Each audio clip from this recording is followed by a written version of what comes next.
اچھا یہاں ایک نقطہ اور بھی سمجھ لیجئے کہ یہ نہیں تھا کہ صرف غرباء کے بچے ہی علم پڑھنے آتے تھے، امراء کے بچے بھی بہت ہوتے تھے۔ مثال کے طور پہ امام اعظم ابو حنیفہ رحمۃ اللہ علیہ، ان کے پاس ایک صاحب اپنے بیٹے کو لے کے آئے جس کا نام تھا محمد، بہت خوبصورت، بہت عقل مند، ٹیلنٹڈ بچہ تھا، بڑے خوبصورت کپڑے پہنے ہوئے تھے۔ والد نے کہا جی میں نے اس کو دین کے لیے وقف کر دیا، آپ اس کو اپنے پاس۔ امام صاحب نے شرط لگائی آ جایا کرے مگر اس کو کپڑے معمولی پہنایا کریں۔ یہ جو شرط لگائی اس کا مطلب تھا کہ کپڑے واقعی امیرانہ کپڑے تھے، اس کو معمولی کپڑے پہنا کے بھیجا کریں۔ وہ بچہ معمولی کپڑے پہن کے آنے لگ گیا، اس کا آئی کیو لیول اتنا اچھا تھا۔ جب پڑھنے لگا تو امام صاحب نے کہا بھئی آپ کو پتہ نہیں کہ مجھ سے پڑھنے کے لیے حافظ قرآن ہونا وہ پری کنڈیشن ہے، شرط ہے، وہ پری کوالیفیکیشن ہے، حافظ قرآن ہونا چاہیے۔ تو وہ طالب علم کہنے لگا کہ حضرت ٹھیک ہے میں قرآن پاک حفظ کر کے آتا ہوں، تو چلا گیا۔ اللہ کی شان، ایک ہفتے کے بعد وہ طالب علم دوبارہ آتا ہے تو امام اعظم رحمۃ اللہ علیہ یہ سمجھتے ہیں کہ یہ شاید ملنے کے لیے آیا، تو پوچھا محمد کیسے آنا ہوا؟ حضرت آپ نے فرمایا تھا حفظ کر کے آنا، میں نے ایک ہفتے کے اندر پورے قرآن مجید کو حفظ مکمل کر لیا ہے۔ یہ بچہ تھا جو آنے والے وقت میں امام محمد رحمۃ اللہ علیہ کہلایا، یہ امام شافعی رحمۃ اللہ علیہ کے استاد تھے۔ ایسے ایسے طلباء تھے، امراء کی اولاد۔ عبداللہ ابن مبارک رحمۃ اللہ علیہ کے بارے میں لکھا ہے کہ وہ تو سونے کا چمچ لے کے پیدا ہوئے تھے منہ میں، اتنے امیر باپ کے بیٹے تھے۔ اور ان کے والد نے ان کو ایک مرتبہ 30,000 دینار دیے، اور وہ کہتے ہیں کہ میں نے علم کی طلب میں سب سفر کر کے خرچ کر دیے، پھر 20,000 دیے، پھر میں نے خرچ کر دیے۔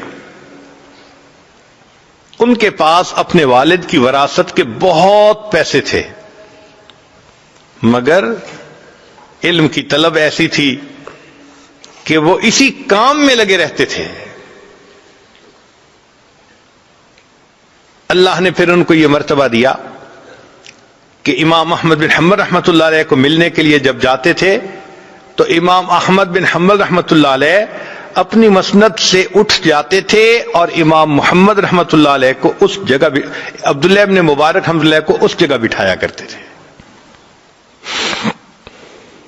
اور فرمایا کرتے تھے کہ میں نے عبداللہ ابن مبارک رحمۃ اللہ علیہ جیسا علم کا طلبگار کہیں نہیں دیکھا۔ نواب کے بیٹے تھے، اللہ نے علم کی طلب ایسی دی تھی، اور پھر زندگی ایسی تھی سبحان اللہ کہ ایک وقت میں 40,000 طلباء ان سے حدیث کا درس پڑھا کرتے تھے ایک وقت میں۔ حضرت شیخ الحدیث رحمۃ اللہ نے لکھا ہے کہ اس زمانے میں ساؤنڈ سسٹم تو ہوتا نہیں تھا، تو استاد حدیث پڑھتا تھا اور لوگ جو مجمع تھے وہ مکبر بن کے اس حدیث کو آگے سنایا کرتے تھے۔ تو وہ جو مکبر ہوتے تھے ان کی تعداد 1100 ہوتی تھی۔ 1100 تعداد آواز پہچانے والوں کی، تو مجمع کتنا ہوگا؟ اتنے لوگ ایک وقت میں ان سے حدیث پڑھتے تھے، مگر اس کے باوجود ان کی زندگی کیسی تقوی والی تھی۔ ان کے ایک کلاس فیلو تھے اسماعیل رحمت اللہ علیہ، وہ فرماتے ہیں کہ میں نے عبداللہ ابن مبارک کی زندگی کو کئی سال بہت قریب سے دیکھا، دن میں بھی دیکھا، رات میں بھی دیکھا، خلوت جلوت میں ان کو میں نے دیکھا، اور میں اس نتیجے پر پہنچا کہ عبداللہ ابن مبارک رحمت اللہ علیہ اور صحابہ رضی اللہ عنہم کے درمیان صرف ایک فرق ہے۔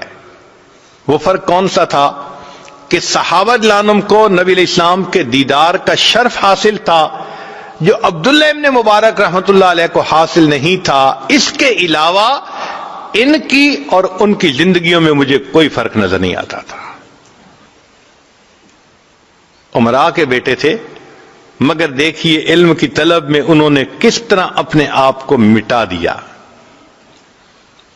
ہارون رشید کا ایک بیٹا تھا، محل میں رہتا تھا، مگر طبیعت میں زہد اور انابت اللہ کی بہت کیفیت تھی۔ وہ دسترخوان پہ بیٹھتا تو معمولی کھانا کھا کے پیٹ بھر کے اٹھ جاتا، عبادت میں لگا رہتا۔ اسے محل کی عیش و عشرت سے کوئی واسطہ نہیں تھا، اپنی الگ دنیا اس نے بسائی ہوئی تھی محل کے اندر، فقیرانہ منش انسان تھا۔ جب اس کی حالت کو ہارون رشید کے دوست دیکھتے تو وہ ہارون رشید کو کہتے کہ تمہارا بیٹا کس حال میں ہے، تم کیسے والد ہو، اس کا خیال نہیں کرتے۔ تو ہارون رشید ان کو سمجھاتا کہ تم اچھے کپڑے پہنو، اچھی غذا کھاؤ۔ تو وہ کہتا کہ ابو مقصد زندگی تو اللہ کی بندگی ہے، بس میں اس میں لگا رہتا ہوں، میرا کام ہو رہا ہے۔ ایک مرتبہ ہارون رشید کے دوستوں نے اس کو کچھ زیادہ ہی پش کر دیا کہ تم اس کو نگلیکٹ کر رہے ہو اور یہ نفسیاتی مریض بنتا جا رہا ہے۔ تو ہارون رشید نے بلا کے کہا کہ بیٹے تمہاری وجہ سے مجھے اپنے دوستوں کے سامنے ذلیل ہونا پڑتا ہے۔ جب یہ الفاظ کہے وہ کہنے لگا ابا جان میری وجہ سے اگر آپ کو ذلیل ہونا پڑتا ہے نا تو بس میں اب یہاں سے جا رہا ہوں وہاں جہاں مجھے علم حاصل ہوگا۔ اس نے ارادہ کر لیا۔ ہارون رشید نے فوراً اپنی بیوی کو بتایا کہ بھی بیٹا تو گیا۔ ماں نے بھی روکنے کی کوشش کی، اس نے کہا امی میں نے ارادہ کر لیا، اب میں یہاں نہیں رہوں گا محل میں، اب میں جاؤں گا علم کی طلب میں۔ والدہ نے کہا بیٹا یہ قرآن پاک ہے یہ بھی لے لو، اور یہ ایک انگوٹھی ہے یہ بھی لے لو، اگر مشکل ہوگی تو انگوٹھی کو بیچنا تمہارے کام آئے گی، اور قرآن پاک کو جب پڑھو گے تو تم اپنی امی کو بھی یاد کیا کرو گے۔ وہ بچہ یہ دونوں چیزیں لے کے چلا گیا۔ کہاں پہنچا؟ ایک ایسی بستی میں جہاں علماء بستے تھے۔ اس وقت یہ نہیں تھا کہ آنے والے طالب علم کا کھانا پینا استاد کے ذمہ ہوتا ہے، نہ نہ نہ نہ، طالب علم آتے تھے، اپنا کھانا ان کی اپنی ذمہ داری ہوتی تھی۔ چنانچہ یہ شہزادہ ایک مسجد میں جا کر اعتکاف کی نیت کر لیتا ہے اور وہاں سے اپنے استاد کے پاس پڑھنے کے لیے جاتا ہے، پھر واپس آ جاتا ہے۔ عامر ایک شخص تھے، وہ کہتے ہیں کہ میں نے اپنا گھر بنوانا تھا تو میں اس جگہ گیا جہاں مزدور ملتے تھے، تو میں نے دیکھا کہ ایک نوجوان بڑا منور چہرہ وہ بیٹھا ہوا اس جگہ پر قرآن کی تلاوت کر رہا ہے۔ میں نے سلام کر کے پوچھا کہ کیا آپ بھی مزدوری کرنے آئے ہیں؟ اس نے کہا انکل لقد خلقنا الانسان فی کبد، اللہ کا فرمان ہے تحقیق ہم نے انسان کو مشقت کے لیے پیدا کیا، ہم مزدوری کرنے کے لیے ہی تو آئے ہیں۔ میں نے کہا میرے گھر میں کام کرو گے؟ ضرور کروں گا، مگر میری دو شرطیں ہیں۔ کون سی شرطیں؟ پہلی شرط یہ ہے کہ اگر کام کے دوران نماز کا وقت ہوگا میں تسلی کی نماز پڑھوں گا، آپ مجھے جلدی پہ مجبور نہیں کریں گے۔ میں نے کہا بھائی قبول۔ اور دوسری شرط یہ ہے کہ میں اتنی مزدوری لوں گا شام کو، اس سے زیادہ دینا چاہیں گے تو بھی نہیں لوں گا، کم دینا چاہیں گے پھر بھی نہیں لوں گا۔ وہ کہتے ہیں میں بڑا حیران، عجیب مزدور ہے۔ میں لے کے آ گیا۔ جب شام کو میں نے دیکھا تو جتنا عام مزدور کام کرتا ہے اس سے کوئی 5 گنا زیادہ اس نے کام کر لیا تھا۔ میں بڑا حیران، اکیلا بندہ اتنا کام اس نے سمیٹ دیا۔ میں نے کہا اچھا کل پھر میں اسی کو لے کے آؤں گا۔ اگلے دن گیا تو مزدور وہاں نہیں تھا۔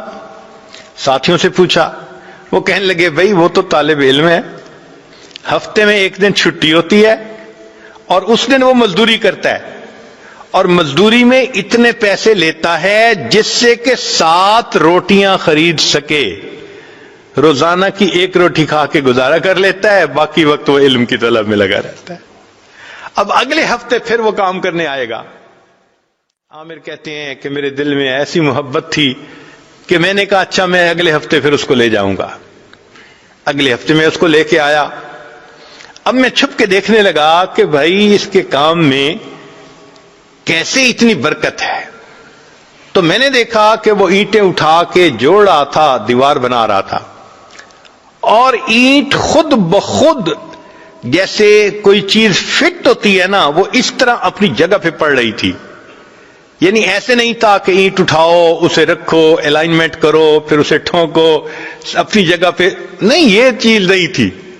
بس وہ اینٹیں رکھتا جا رہا تھا اور جیسے کوئی غیبی طاقت اینٹوں کو جوڑتی چلی جا رہی تھی. میرے دل میں آیا اتنا نیک بندہ ہے, میں سارا مکان اسی سے بنواؤں گا. اب ایک ہفتہ انتظار کرنے کے بعد جب میں اگلے ہفتے لینے گیا تو پھر وہ وہاں نہیں تھا. میں نے ساتھیوں سے پوچھا کہ وہ کہاں؟ انہوں نے کہا جی اصل میں اس کو کچھ دنوں سے بخار ہے اور وہ فلاں مسجد کے اندر رہتا ہے, تو آپ وہاں اس کو دیکھ سکیں گے. اب اس نوجوان کی محبت میرے دل میں ایسی آ گئی تھی کہ میں مسجد گیا. کہتے ہیں میں نے جا کے دیکھا تو وہاں ایک چٹائی پہ وہ لیٹا ہوا تھا اور سر کے نیچے ایک پتھر رکھا ہوا تھا سرہانے کی جگہ. یہ شہزادہ تھا وقت کا.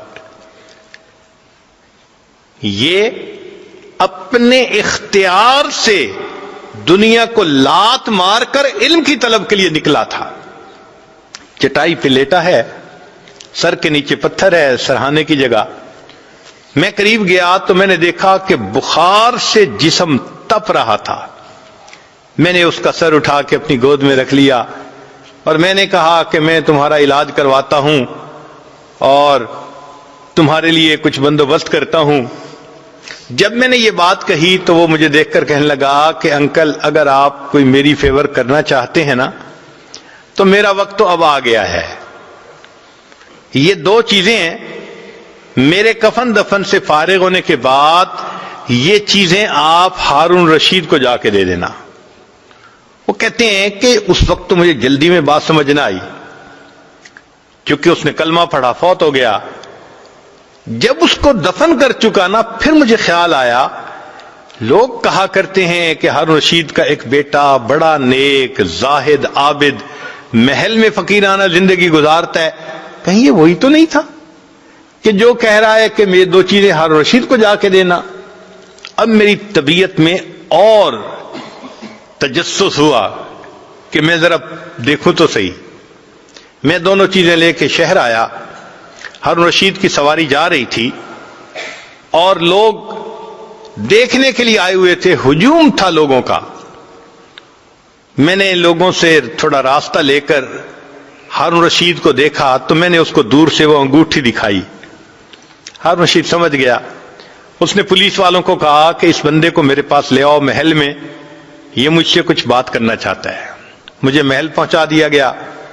پولیس والے نے کہا کہ دیکھو ہمیں بادشاہ سلامت بڑے فکر مند نظر آتے ہیں, تو آپ جاؤ تو 3 کی جگہ 2 باتیں کرنا اور 2 کی جگہ 1 ہی بات کرنا, ان کو زیادہ غمزدہ نہ کرنا.